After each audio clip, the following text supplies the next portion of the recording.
અમારું જેકેટ છે આ vegan fruit everyone good morning all of you welcome to the DG vlog. કેમ છો બધા? હોપ બધા મજામાં જશો અને બધાને મારા વ્લોગ જોવાની મજા આવતી જશે. તો જો તમને મારા વ્લોગ જોવાના ગમે તો બધાને કહેજો અને નહીં ગમે તો ફક્ત મને જ કહેજો. સો આજે ફરી એકવાર સ્કૂલે જવાનું છે, એટલે આજે પણ સ્કૂલે જવાનું છે. એમ તો હવે ડેલીનું રહેશે અને હવે આજે અમે લોકો ત્યાં જઈને ડાન્સની શરૂઆત કરશું. કાલે થોડું ઘણું ડિસ્કશન જ કર્યું હતું, આજે ડાન્સની શરૂઆત કરશું. તો ચલો જઈએ અને આજના આખા દિવસમાં હું જે પણ કરીશ તે બધું તમને વ્લોગમાં બતાવીશ. તો વ્લોગને એન્ડ તક જોવાનું ભૂલતા નહીં. સો આજનો દિવસ પણ ભગવાનજીના દર્શન લઈને ચાલુ કરશું.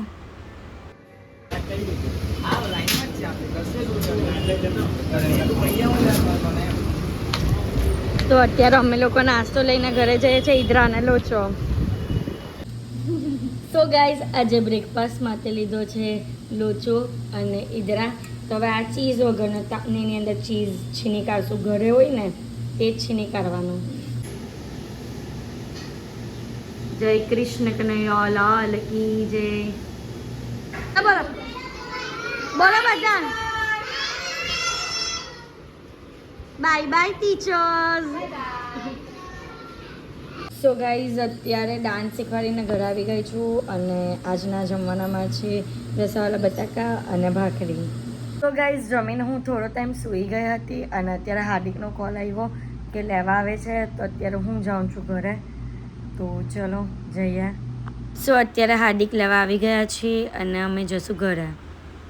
સો ગાઈઝ અત્યારે હું ઘરે આવી ગઈ છું અને જીનુને જસ્ટ ખબર પડી છે કે હું આવી છું, બટ એને ખબર નથી અને એને મને જોઈ નથી, બટ એને મારી સ્મેલથી ખબર પડી છે. મેં દરવાજો લોક કરી દીધેલો હતો. જો બુસે જ જેને ખબર પડી ગઈ, જેને ખબર પડી ગઈ, જેને ખબર પડી ગઈ. હે ચક્કી, હે દીકી, હે ગુગલી, હે આ આ આ આ આ આ. ચલો ચલો ચલો ચલો ચલો. હા લઈ લઉં. ચલ ચલ ચલ. જો કેટલું આમ એમ કહે ને કે વફાદાર પ્રાણી હોય કે એ લોકોને તરત જ ખબર પડી જાય છે કે આપણે આવ્યા એમ. હાઈ જીન. ઓ મામા. હા ચલ ચલ લઈ લઉં છું લઈ લઉં છું. ગાઈઝ આજે હું વહેલી ઘરે આવી ગઈ છું. તો મારો સામાન આજે હું લઈને આવેલી મારા ઘરેથી તેને કાઢવાનો બાકી છે. તો એને કાઢીને આપણે બરાબર ગોઠવી દઈશું. તો ચલો. આમ તો બહુ બધા કપડાં છે, બધા કપડાને અલગ કરવા પડશે. અમારી પીઠીની સાડી છે આમાં, પછી આ બીજી બધી સાડીઓ છે. અમારું જેકેટ છે વુલનવાળું, ટોપ્સ છે એન્ડ ગાઉન્સ ને બધું છે. તો આપણે પહેલાં એને અલગ કરવું પડશે અને બરાબર પછી કબાટમાં મૂકવું પડશે. ઓલરેડી મારું કબાટ ફૂલ છે. ખબર નહીં હું આ બધી વસ્તુ ક્યાં મૂકીશ.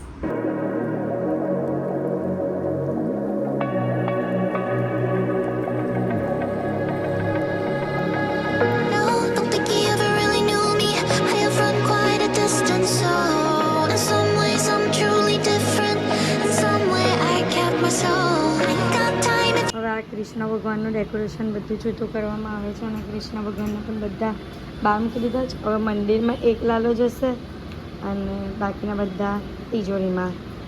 તો ગાઈઝ હવે જો આ જગ્યા કેટલી ખાલી ખાલી લાગે છે. પહેલાં લાલા હતા તો કેવી લાગતી હતી અને હવે કેવી લાગે છે. તો આ હવે શ્રીનાથજી પણ ચાલ્યા જશે અને મંદિરમાં એક લાલો મૂકી દીધો છે. રાધા કૃષ્ણની મૂર્તિ મંદિરમાં મૂકી છે. બંને લાલા ટીવીની આજુબાજુમાં મૂક્યા છે. જેનો મમ કરે છે એનો સોયાચંદ ખાય છે અને અહીંયા રાતના જમવાના માટે બને છે મગની દાળ ને આ ચેમ્પુનું ખાવાનું છે. બોલો બોલો બોલો બોલો ના બોલો. હું કહેતા તમને મને હું કહેતા હતા બોલો. ના ના બોલો ના બોલો. ગાઈઝ મમ્મી મને હમણાં કે વેગન ફ્રૂટ ખાઈ લે. વેગન ફ્રૂટ એટલે કેમ બતાવું તમને? વેગન ફ્રૂટ કયો છે? હા આ વેગન ફ્રૂટ. ડ્રેગન ફ્રૂટ ને મમ્મી વેગન ફ્રૂટ કહે છે.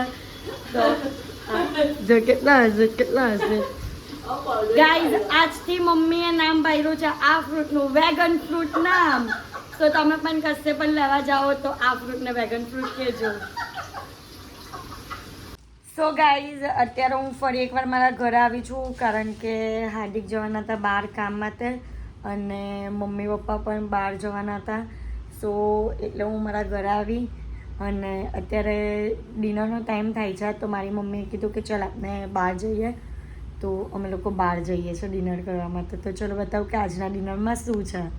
તો આજના ડિનરમાં છે પીઝા અને મમ્મી ફોન યુઝ કરે છે અને સાથે ભાજી પાવ છે. સો ગાઈઝ, અત્યારે ડિનર કરીને ઘરે આવી ગઈ છું અને હમણાં હાર્દિક લેવા આવશે એટલે ઘરે જઈશ. તો બસ આજના માટે આટલું જ. અને આઈ નો કે આજે વ્લોગ થોડો નાનો બન્યો છે, કારણ કે હું સવારે બહુ જ કામમાં હતી. મને એવા કામમાં હતી કે જેમાં વ્લોગ હું શૂટ નહીં કરી શકું. તો બસ આજના માટે આટલો જ વિડીયો બન્યો છે. તો બસ મારા વિડીયોને લાઇક, શેર એન્ડ સબસ્ક્રાઈબ કરવાનું ભૂલતા નહીં. અને જેમ સપોર્ટ કરો છો તેમ જ સપોર્ટ કરજો. Love you guys, by.